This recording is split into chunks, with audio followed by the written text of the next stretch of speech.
చేస్తా ఉన్నాను. ఇవాళ ప్రెస్ మీట్ పెట్టడానికి కారణం మా హుజురాబాద్ నియోజకవర్గంలో ఉన్న సమస్యల గురించి, హుజురాబాద్ నియోజకవర్గ ప్రజలకి అందాల్సిన అభివృద్ధి గురించి ఇవాళ ప్రెస్ మీట్ పెట్టడం జరిగింది. మొట్టమొదటిగా కేసీఆర్ గారు దళిత బంధు అనేది ఒక పైలట్ ప్రాజెక్ట్గా హుజురాబాద్లో తీసుకొని దళితులకి శాచ్యురేషన్ మోడ్లో దళితులు బాగుపడాలని ఒక గొప్ప ఉద్దేశంతో దళిత బంధు అనే ఒక పథకం మొదలుపెట్టి శాచ్యురేషన్ మోడ్లో ఇస్తే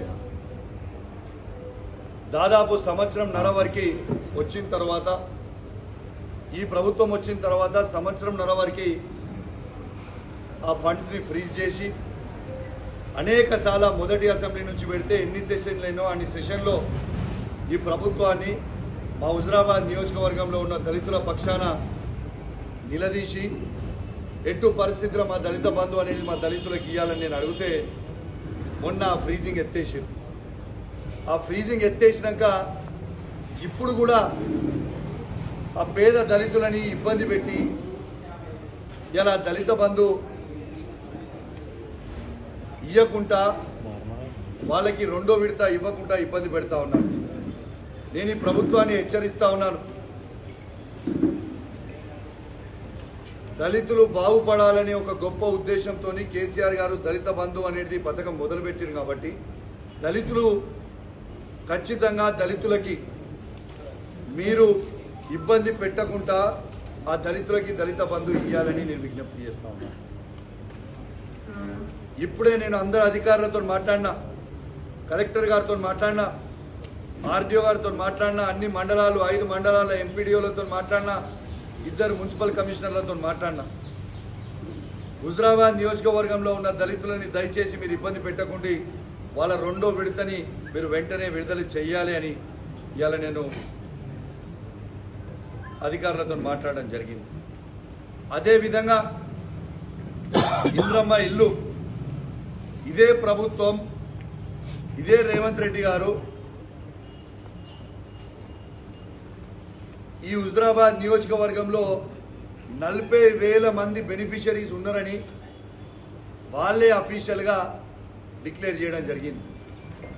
40,000 మంది ఉన్నప్పుడు మీరు 40,000 మందికి ఇల్లు ఎప్పుడు ఇస్తారని చెప్పి నేను అడుగుతా ఉన్నాను. ఇంకా ఇంద్రమ్మ ఇల్లు ఎందుకు ఇస్తలేరని నేను అడుగుతా ఉన్నాను.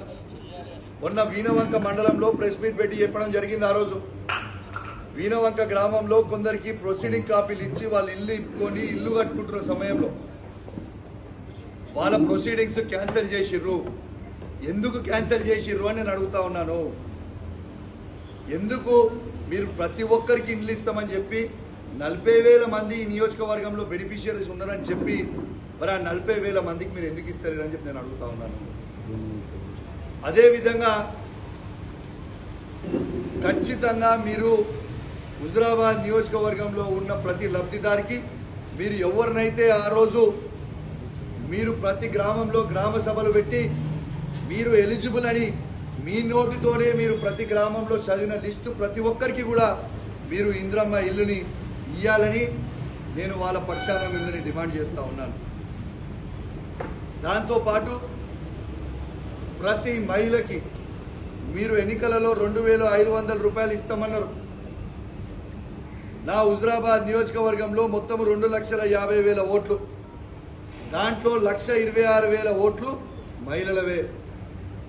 మరి ఆ 1,26,000 ఓట్లున్న మహిళలకి మీరు 2,500 రూపాయలు ఎప్పుడు ఇస్తారు అని చెప్పి నేను అడుగుతా ఉన్నాను. ఖచ్చితంగా వాళ్ళకి 2,500 రూపాయలు కూడా మీరు ఇవ్వాలని నేను డిమాండ్ చేస్తా ఉన్నాను. మా హుజురాబాద్ నియోజకవర్గంలో ఉన్న కళ్యాణ్ లక్ష్మి చెక్కులని కేసీఆర్ గారు ఇస్తున్న 1,116 రూపాయలు మాత్రమే ఇస్తా ఉన్నారు ఈ ప్రభుత్వం. ప్రతి ఆడబిడ్డకి తులం బంగారం ఇస్తామని 100 రోజుల లోపల ఇస్తామని మీరు అడిగినరు. ఖచ్చితంగా మీరు తులం బంగారం కూడా ఇవ్వాలి అని నేను డిమాండ్ చేస్తా ఉన్నాను. మీ ప్రభుత్వం వచ్చినప్పటి నుంచి నా నియోజకవర్గంలో ఇచ్చిన ప్రతి కళ్యాణ లక్ష్మి చెక్, ఆ కళ్యాణ లక్ష్మి చెక్ కేసీఆర్ గారు ఇచ్చిన 1,116 రూపాయలు మాత్రమే. ఆ 1,116 రూపాయలు కేసీఆర్ గారు ఇచ్చినతో పాటు మీరు ఇస్తా అన్న తులం బంగారం ఖచ్చితంగా ప్రతి మహిళకి, మీ ప్రభుత్వం వచ్చినాక ఇచ్చిన చెక్ ప్రతి మహిళకి మీరు తులం బంగారం ఇవ్వాల్సిన అవసరం ఉన్నది. ఇవాళ చిన్నపిల్లలు హాస్పిటల్, గవర్నమెంట్ హాస్పిటల్ డెలివరీ అయిన తర్వాత ఇవాళ మీరు కేసీఆర్ కిట్లు ఇస్తలేదు. ఖచ్చితంగా కేసీఆర్ కిట్ కూడా ప్రతి ఆడబిడ్డకి ఇవ్వాలని నేను డిమాండ్ చేస్తా ఉన్నాను. మీరు ఆ రోజు అన్నారు, నా హుజురాబాద్ నియోజకవర్గంలో కేసీఆర్ గారి నాయకత్వంలో దాదాపు 44,000 మందికి పెన్షన్లు ఇచ్చినాం. 2,000 రూపాయలు, 200 రూపాయలు ఉన్న పెన్షన్ని 2,000 రూపాయలు కేసీఆర్ గారు ఇచ్చిండ్రు. వికలాంగులకి 500 రూపాయల వికలాంగుల పెన్షన్ నుంచి కేసీఆర్ గారు 4,000 రూపాయల వరకు ఇచ్చిండు. మరి నేను ఈ ప్రభుత్వాన్ని డిమాండ్ చేస్తా ఉన్నాను, మీ 100 రోజుల్లో మీరు ఈ 44,000 మంది ఉన్న వాళ్ళందరికీ కూడా పెన్షన్ 2,000 ఉన్న పెన్షన్ని 4,000 చేస్తామన్నారు. మరి 4,000 ఎందుకు చేయలేదు, ఇంకా ఎప్పుడు చేస్తారు అని నేను అడుగుతా ఉన్నాను. వికలాంగులకి 4,000 ఉన్న పెన్షన్ 6,000 రూపాయలు చేస్తామన్నారు. ఎప్పుడు చేస్తారు 6,000? ఈ హుజురాబాద్ నియోజకవర్గంలో 44,000 మంది పెన్షన్దారుల 9,000 మందికి వికలాంగుల పెన్షన్లు ఉన్నాయి. మరి ఆ 9,000 ఉన్న వికలాంగులకి మీరు 6,000 రూపాయల పెన్షన్ ఎప్పుడు ఇస్తారు అని చెప్పి నేను అడుగుతా ఉన్నాను. ఏం నేను సృష్టించింది కాదు, మీరు చెప్పారు 100 రోజుల్లో మేము చేస్తాం ఇవన్నీ.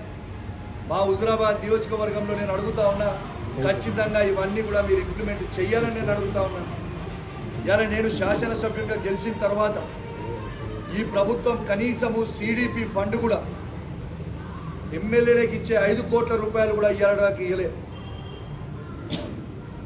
ఇంకో దాదాపు 18-19 నెలలు అయితే మేము ఎమ్మెల్యే గెలిచి మాకు 1 రూపాయి బిల్లు ఇయ్యలే. మా హుజురాబాద్ నియోజకవర్గానికి మా ఎమ్మెల్యేలకు 1 రూపాయి ఇయ్యలే మీరు పెట్టమని.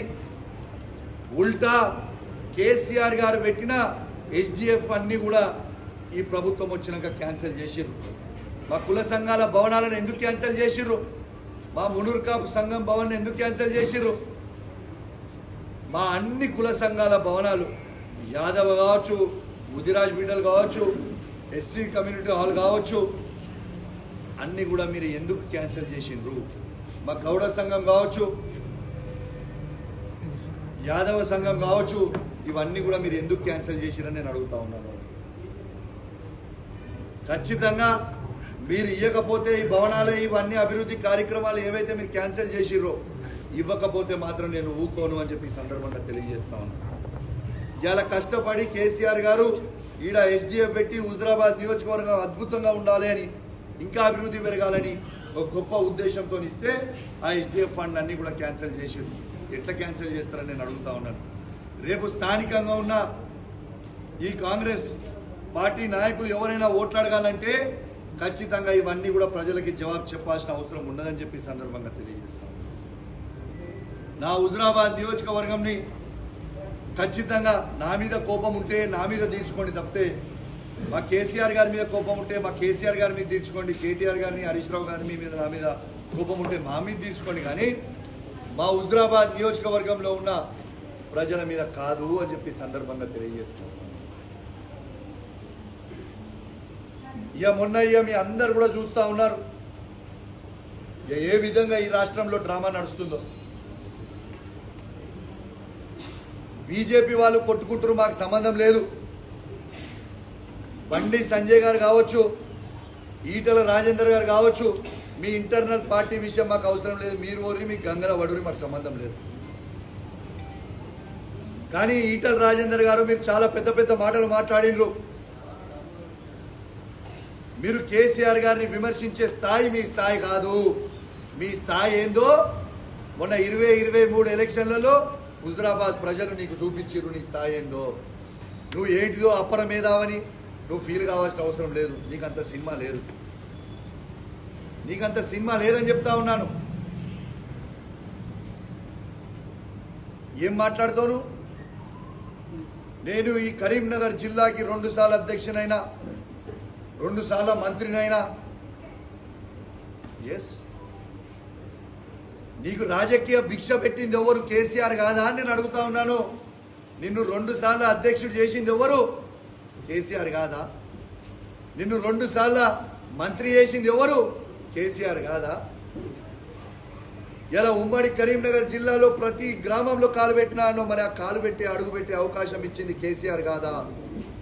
అట్లాంటి దేవుని లాంటి కేసీఆర్ని నువ్వు ఎట్లా మోసం చేస్తావు?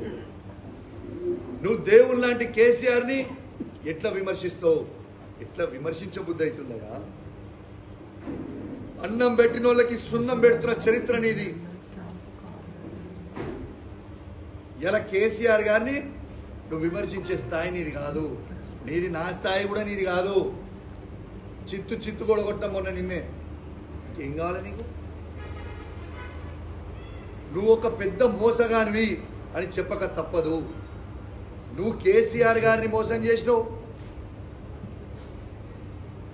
నువ్వు సంపాదించిన అక్రమ సొమ్ముని కేసీఆర్ గారు గుర్తించి పేద దళితుల భూములని నువ్వు గుంజుకుంటే అవన్నీ గుర్తించి ఇలా నేను తన్ని పార్టీ నుంచి బయటికి వెళ్ళగొట్టు. నువ్వు దానికి ఏం చెప్తున్నావు? నువ్వు చేసిన అవినీతికి నువ్వు ఒక అవినీతి పరునివి, నువ్వు ఒక చీటర్వి, మోసగానివి అనే ఉద్దేశంతో నేను పార్టీ నుంచి బయటికి పంపించి కేసీఆర్. కానీ నువ్వేం చెప్తున్నావు? బీఆర్ఎస్ పార్టీలో ఆనాడు టీఆర్ఎస్ పార్టీలో ఎమ్మెల్యేలు అందరూ నాతో బాగుండే కాబట్టి కేసీఆర్ నేను బయటకు. నువ్వు ఆ రోజు కేసీఆర్ గారిని ద్రోహం చేద్దామనుకున్నావు, కుట్ర చేద్దామనుకున్నావు. ఎవరు కూడా సహించలేని ఎమ్మెల్యేలు.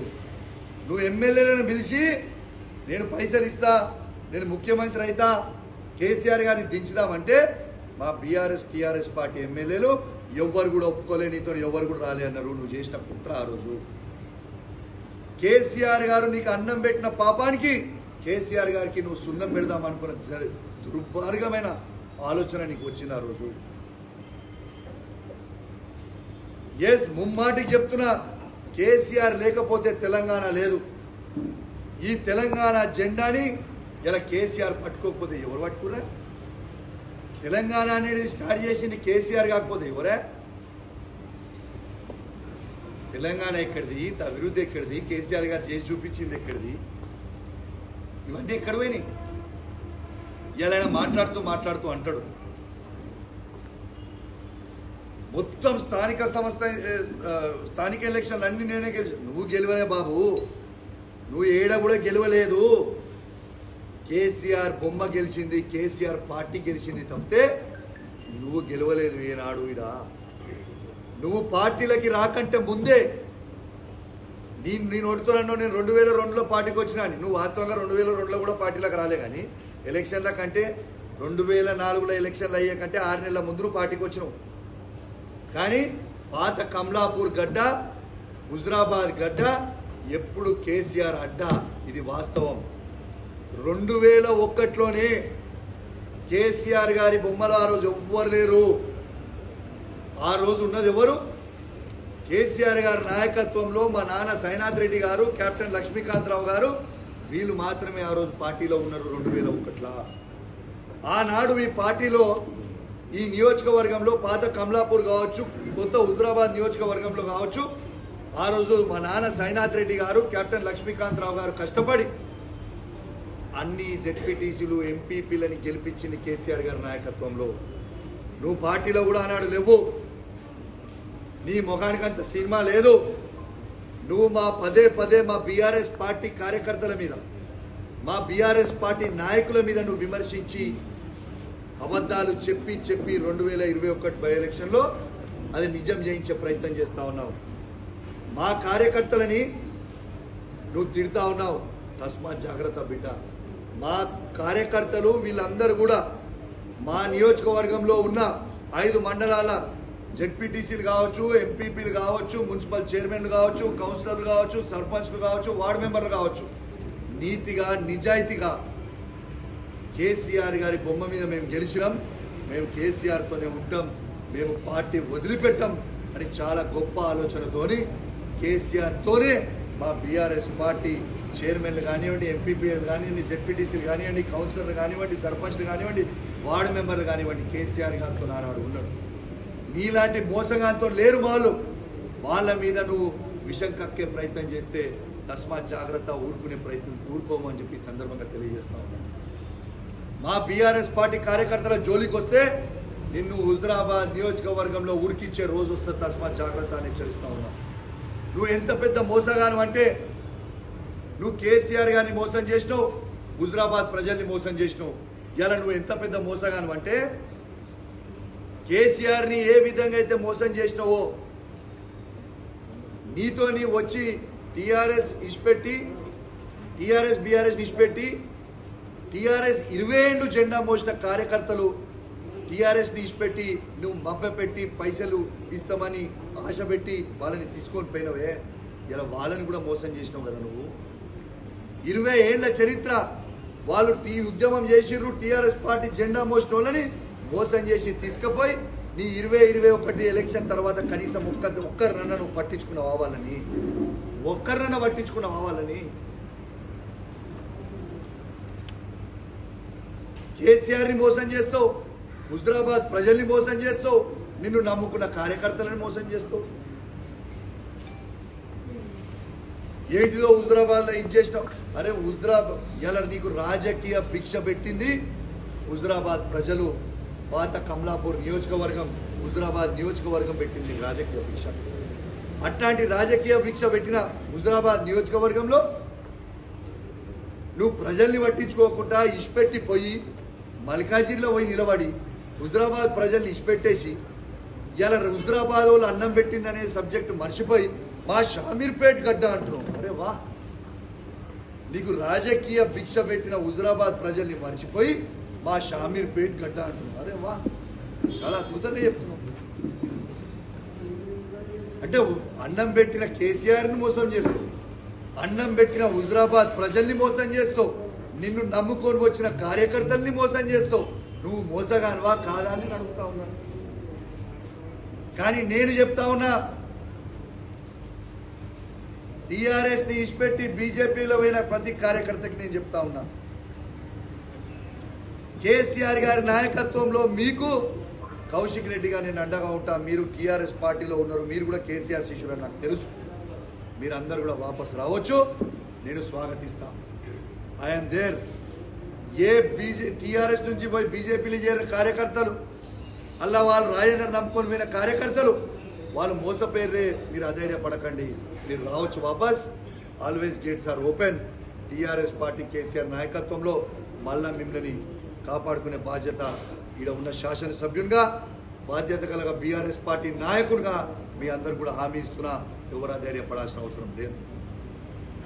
ఇంకోటి పెద్ద డైలాగ్ కొడుతుడు, నా చరిత్ర తెలుసా అంటుడు. అరే నీ చరిత్ర ఎవరు తెలియదా? ఇదో పెద్ద జోక్. ఏం చరిత్ర నీ చరిత్ర? నీ చరిత్ర ఒక మోసపు చరిత్ర. నువ్వు ఒక మోసగానివి.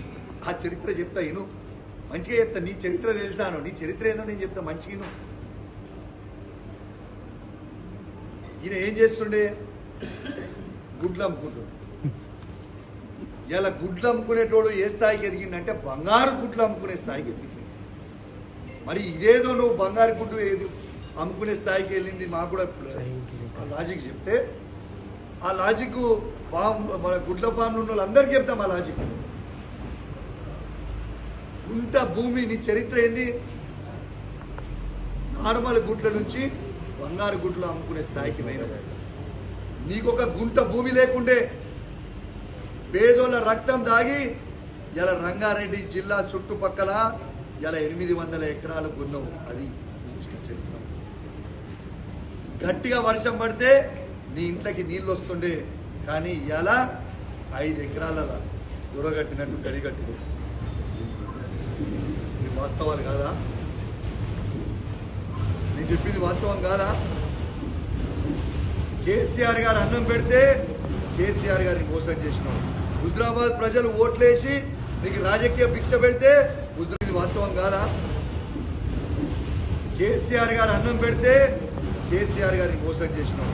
హుజరాబాద్ ప్రజలు ఓట్లేసి నీకు రాజకీయ భిక్ష పెడితే హుజరాబాద్ ప్రజల్ని మోసం చేసినావు. నిన్ను హుజరాబాద్ చీకొట్టింది, గజ్వేల్ చీకొట్టింది, రేపు మల్కాజిరి ప్రజలు కూడా చీకొట్టడానికి రెడీ ఉంటే కొత్త నాటకం చేసి మళ్ళీ హుజరాబాద్కి వస్తా అని చెప్పి అబద్ధాలు చెప్పి మోసం చేస్తా ఉన్నావు. నువ్వు చేసింది ఏముంది హుజరాబాద్కి? నువ్వు చేసిందేంది? నువ్వు బీసీ ముసుగులో ఉన్న దొరవి, బీసీ ముసుగులో ఉన్న దొరవి. నువ్వు కేసీఆర్ని విమర్శించే స్థాయి నీది కాదు. మళ్ళీ ఏం మాట్లాడుతున్నావు దాంట్లో? నేను బీసీలకి ఇది చేసిన, బీసీలకి భవన్ చేసిన. నువ్వు భవన్లు నువ్వు ఎట్లా కడతావు? నాకు అర్థం కాదు. ముఖ్యమంత్రి కేసీఆర్ అయితే కేసీఆర్ భవనాలు కడతారు తప్పితే నువ్వేడా భవనం కడతావు? నువ్వు భవనం కట్టాను కదా బీసీల రాష్ట్రానికి. రాష్ట్రం తీసిపెట్టు పక్కకు పెడదాం.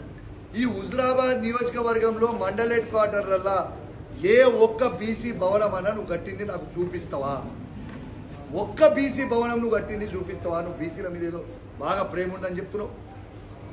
ఒక్క బీసీ భవనం హుజరాబాద్ నియోజకవర్గంలో హెడ్ క్వార్టర్లో ముదిరాజ్ బిడ్డలకైనా, యాదవ బిడ్డలకైనా, కుర్మల బిడ్డలకైనా, గౌడ బిడ్డకైనా, పద్మశాలి బిడ్డలకైనా, ఎనీ బీసీ కమ్యూనిటీ రజక బిడ్డలకైనా ఒక్క కమ్యూనిటీ హాల్ నువ్వు హుజరాబాద్ హెడ్ క్వార్టర్లో కట్టించింది చూపిస్తావా? హుజరాబాద్లో కట్టుడు శాతగాలే కానీ రాష్ట్రంలో కట్టినారు. అరే వా, సిగ్గు లేకుండా మంది పుట్టిన బిడ్డలు నాకు పుట్టినని చెప్పుకుంటున్నట్టు ఈటల రాజేందర్ గారి వ్యవహారం అట్లా ఉంది. బాజాబ్తు బీసీలకి ఆత్మ గౌరవానికి ఎవ్వరు ఊహించుకోని విధంగా ప్రతి కులానికి కేసీఆర్ గారే కట్టించారు బీసీలకి. గుర్తుపెట్టుకోండి, ఇది వాస్తవం. దిస్ ఈజ్ వాస్తవం. ఇలా ఈటల రాజేందర్ గారు ఏదో నేను బీసీ నాయకుడు అని చెప్తుండు. ఈటల రాజేందర్ గారు మీ సొంత అబ్బాయికి, నాకు చెప్పడం ఇష్టం లేదు కానీ ప్రజలు అనుకుంటున్న విషయం నీకు చెప్తాము. నీ కుటుంబ సభ్యులను ఏదో అనాలి, ఏదో దూషించాలని నా ఉద్దేశం కాదు. కానీ నువ్వు ఏ విధంగా మోసం చేసుకున్నావో, ప్రజలు ఏ విధంగా అనుకుంటున్నారో, ప్రజలు అనుకుంటున్నా ముచ్చట నీకు చెప్పాలని చెప్తావు. నువ్వు నీ సొంత కొడుకు పేరు ముదిరాజ్ అని పెట్టుకోలేదు, నీ సొంత కొడుకు పేరు రెడ్డి అని పెట్టుకున్నావు. నీ బిడ్డ పేరు ముదిరాజ్ అని పెట్టుకోలే, నీ బిడ్డ పేరు రెడ్డి అని పెట్టుకున్నావు. నిన్నగాక మొన్న నీకు పుట్టిన మనవని పేరు కూడా ఆఖరికి రెడ్డి అని పెట్టుకున్నావు. ఇక నీకు బీసీల మీద హక్కేముంటుంది బ్రదర్? నేను ఛాలెంజ్ కడుతున్నా, ఈటల రాజేందర్ గారు సవాల్ విసురుతా ఉన్నా. కమలాపూర్ పట్టణం నుంచి ఆయన ముదిరాజు సోదరులు ఆయన ముదిరాజు చుట్టాలని ఇంటికి పిలిచి నువ్వు ఏనాడైనా నీ డైనింగ్ టేబుల్ మీద కూర్చోబెట్టి ఒక్కరోజన్నా భోజనం పెట్టినావా చెప్పు?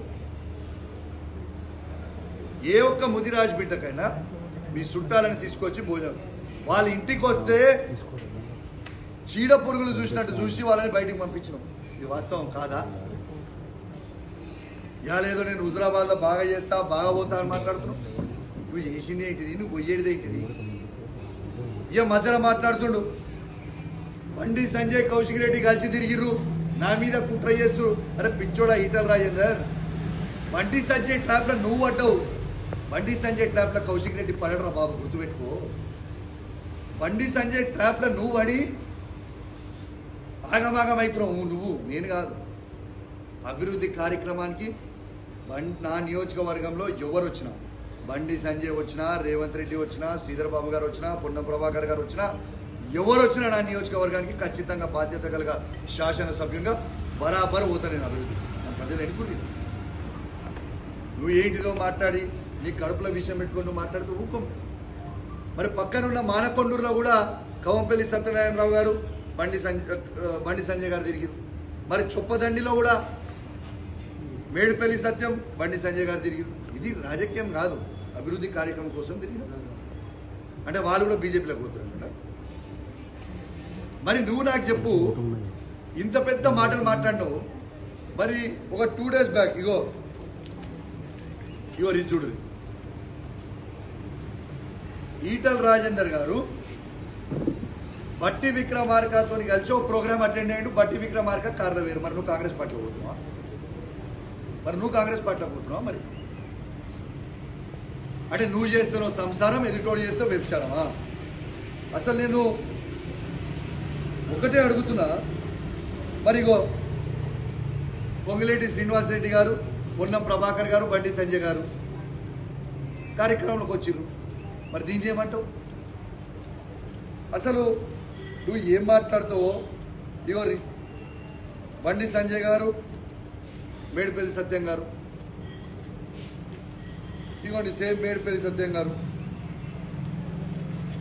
మరి రాజేందర్ గారు మీరు ఇవన్నిటికీ కూడా మీరు జవాబు చెప్పాల్సిన అవసరం ఉన్నది కదా. ఇగోండి కవంపల్లి సత్యనారాయణ గారు, బండి సంజయ్ గారు, ఇది అభివృద్ధి కార్యక్రమం కోసం తిరిగింది. మరి ఆనాడు పొన్నం ప్రభాకర్ గారు 2009లో ఎంపీ ఉన్నప్పుడు మీరు శాసనసభ్యులు ఉన్నప్పుడు మీ ఇద్దరు కలిసి తిరగలేదా?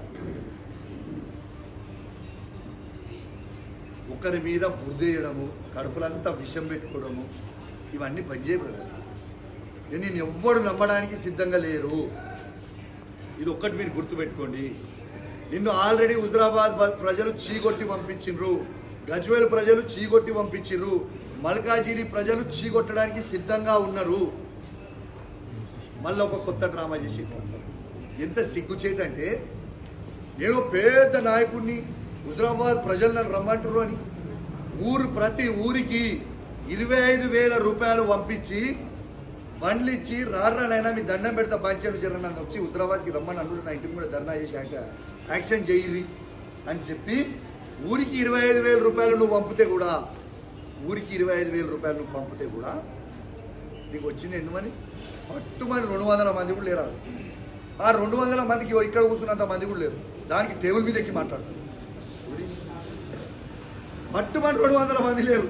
నేను ఎవడు కోరుకుంటున్నావు, ఎవడు రావాలని కోరుకుంటున్నావు, నువ్వు చేసింది ఏంటిది, నువ్వు ఉన్నదేంటిది? ఈ యాక్టింగ్లు డ్రామాలు బంద్ చేయి.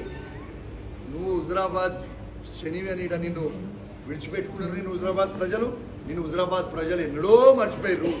నువ్వు కొత్త నాటకాలు చేస్తే ఈ ఓవర్ వినడానికి లేదు. అచ్చా, ఇంకొక ఇంపార్టెంట్ విషయం వడ్డీ విక్రమార్క ఫోటో. ఇంకోటి ఇంపార్టెంట్ విషయం ఏంటంటే, ఇప్పుడు ఈ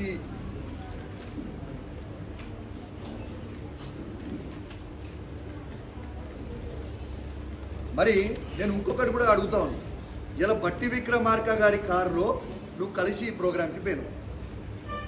ఇది నీ అఫీషియల్ అకౌంట్లోనే నువ్వు పోస్ట్ చేసుకున్నావు.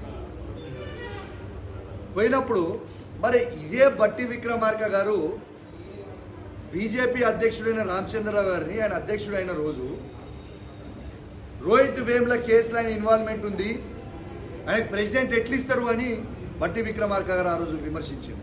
మరి ఈ బట్టి విక్రమార్కతో తిట్టించింది నువ్వేనా మిస్టర్ ఈటల రాజేందర్ అని నేను అడుగుతున్నాను. అంటే నువ్వు కాంగ్రెస్ పార్టీలో పోతున్నావు, ఏం చెప్పలేదు. ఏడజాలను దిక్కు ఇప్పుడు ఆల్రెడీ కేసీఆర్ గారిని మోసం చేసినావు, టీఆర్ఎస్ కార్యకర్తలను మోసం చేసినావు, హుజరాబాద్ ప్రజల్ని మోసం చేసినావు. ఇప్పుడు నిన్ను నమ్ముకుని వచ్చిన టీఆర్ఎస్ ఇచ్చిపెట్టి బీజేపీలోకి వచ్చిన కార్యకర్తలను మోసం చేసినావు. ఇవాళ రేపు ఎల్లుంటూ బీజేపీని కూడా మోసం చేస్తావు. ఇంత మోసపోయిన చరిత్ర అంత దారుణమైన చరిత్ర పెట్టుకున్నా చరిత్ర తెలుసా? నీ చరిత్ర ఎవరు తెలియదా బాబు? నువ్వు చీటరు అని తెలుసు, నువ్వు మోసగాను అని తెలుసు, అన్నీ తెలుసు. ప్రజలన్నీ కూడా గమనిస్తూ ఉన్నారు. ఖచ్చితంగా మళ్ళా కూడా నేను చెప్తా ఉన్నా, హుజరాబాద్ గడ్డ మీద కూర్చొని చెప్తా ఉన్నా, 5 మండలాల్లో 5 జెడ్పీటీసీలు గెలిచేది బీఆర్ఎస్ పార్టీయే, 5 ఎంపీపీలు గెలిచేది బీఆర్ఎస్ పార్టీయే, ప్రతి గ్రామంలో ఎంపీటీసీ గెలిచేది బీఆర్ఎస్ పార్టీయే, ప్రతి వార్డు మెంబర్ గెలిచేది బీఆర్ఎస్ పార్టీయే, ప్రతి సర్పంచ్ గెలిచేది బీఆర్ఎస్ పార్టీయే, ప్రతి కౌన్సిలర్ గెలిచేది బీఆర్ఎస్ పార్టీయే, ప్రతి చైర్మన్ గెలిచేది బీఆర్ఎస్ పార్టీయే. రాసి పెట్టుకోండి, మీకు ఇవాళ చెప్తున్న మాటలు. ప్రతిదీ కూడా మళ్ళా కేసీఆర్ గారి జెండా ఎగిరేస్తుంది. ఇక కొన్ని నేను చెప్పాల్సిన అవసరం లేదు. కొన్ని సర్వేలు వాళ్ళే చేసుకుని వాళ్ళే బయట పెట్టారు. ప్రతి కాంగ్రెస్ పార్టీ సర్వేలో కూడా ఇక్కడ బీఆర్ఎస్ పార్టీ జెండా ఎగురుతుందని వెరీ క్లియర్గా చెప్పింది. ఖచ్చితంగా నేను చెప్తా ఉన్నా, ఎస్, కేసీఆర్ గారి నాయకత్వంలో ఇక్కడ ఒక బాధ్యత కలిగా శాసనసభ్యునిగా ప్రతి బీఆర్ఎస్ టీఆర్ఎస్ కార్యకర్తని గెలిపించుకునే బాధ్యత నేను తీసుకుంటా. ప్రతి ఒక్కరిని కూడా గెలిపించుకొని తీసుకొని వస్తా అని కూడా ఈ సందర్భంగా తెలియజేస్తూ, అదేవిధంగా మళ్ళొక్కసారి చెప్తా ఉన్నా, 20 ఏళ్ళు టీఆర్ఎస్ పార్టీ జెండా మోసిన నాయకులకి మొన్న ఈటల రాజేందర్ గారితో మోసపోయి మీరు ఆడ పోయి ఉండి ఇబ్బంది పడుతున్న నాయకులకు చెప్తా ఉన్నా, మేము ఎవరేమనుకోం.